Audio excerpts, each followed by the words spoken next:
ओम शांति। आज 17 जून 2020 की साकार मुरली है। मीठे बाबा बोले, मीठे बच्चे, याद में रहो तो दूर होते भी साथ में हो। याद से साथ का भी अनुभव होता है और विकर्म भी विनाश होते हैं। जो बच्चे ज्ञान सागर के साथ हैं तो उनके लिए तो ज्ञान बरसात है। वे दूर होते हुए भी पास का अनुभव करते हैं। याद में रहने से विकर्म विनाश तो होता ही है, पवित्र भी बन जाते हैं और दुनिया को भी पवित्र बनाते जाते हैं। फिर शुरू होता है विक्रमाजित संवत। फिर जब रावण राज्य होता है तब कहते हैं राजा पाम का संवत। अभी हम विक्रमाजित बन रहे हैं, फिर पामी बन जाएंगे। फिर भी बाबा कहते हैं एक बाप को ही याद करो, यही वशीकरण मंत्र है।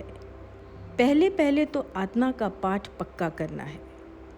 हम रावण पर जीत पाकर जगत जीत बनते हैं। घड़ी घड़ी अपने को आत्मा समझना है।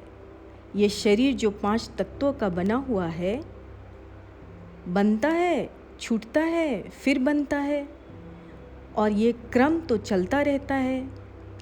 लेकिन आत्मा तो अजर अमर अविनाशी है।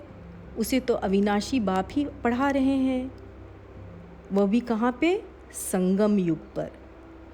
बाबा कह रहे हैं भले ही कितने विघ्न आदि आए, माया का तूफान आदि आए, लेकिन बाप की याद में ही रहना है, क्योंकि हमें ही तमो प्रधान से सतो प्रधान बनना है। बाप की याद रहेगी तो अपार खुशी का खजाना जमा होता रहेगा। आज का प्रश्न है, दूरदेशी बाप बच्चों को दूरांदेशी बनाने के लिए कौन सा ज्ञान देते हैं? बाबा ने उत्तर दिया, आत्मा कैसे चक्र में भिन्न भिन्न वर्णों में आती है, इसका ज्ञान दूरांदेशी बाप ही देते हैं। तुम जानते हो अभी हम ब्राह्मण वर्ण के हैं। इसके पहले जब ज्ञान नहीं था तो शूद्र वर्ण के थे, उसके पहले वैश्य वर्ण के थे। दूर देश में रहने वाला बाप आकर यह दूरांदेशी बनाने का सारा ज्ञान बच्चों को देते हैं। हम जानते हैं आत्मा कैसे सारे चक्र में भिन्न भिन्न वर्णों में आई है, इसका ज्ञान तो बाबा ही देते हैं। शिव बाबा को अपना शरीर तो है नहीं, ब्रह्मा तन का आधार लेकर हमें ज्ञान सुनाते हैं। धारणा के लिए मुख्य सार। पहला, जीते जी देह अभिमान से गलने का पुरुषार्थ करना है। इस पुरानी जूती में जरा भी ममत्व न रहे। दूसरा, सच्चा ब्राह्मण बन कीड़ों पर ज्ञान की भू भू कर उन्हें आप समान ब्राह्मण बनाना है। बाबा कह रहे हैं कि इस शरीर से जरा भी मोह नहीं रखना है। जब शरीर बूढ़ा होगा तब समय पे शरीर छोड़ना होगा।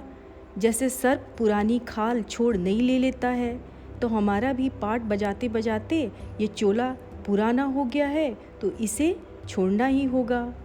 आगे बाबा कह रहे हैं कि तुम कीड़ों मतलब यहाँ विकारी मनुष्यों को भू भू कर आप समान ब्राह्मण बनाते हो।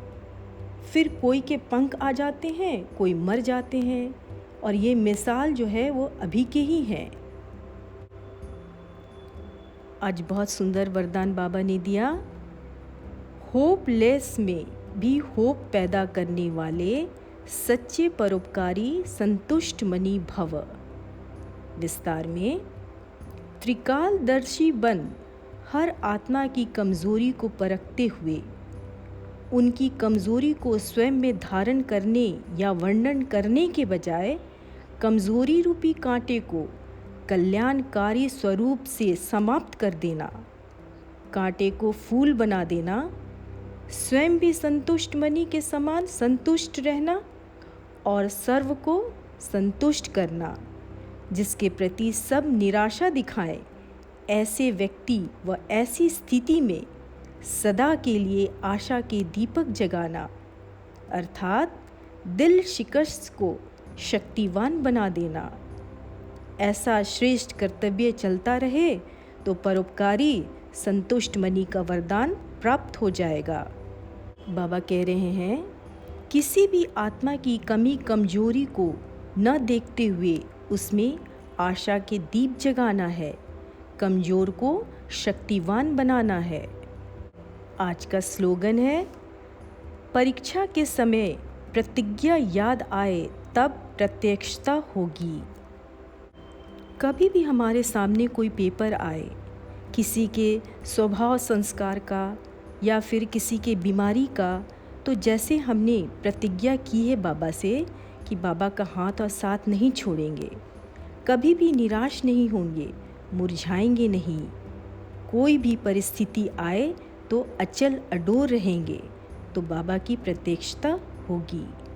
अच्छा, ओम शांति।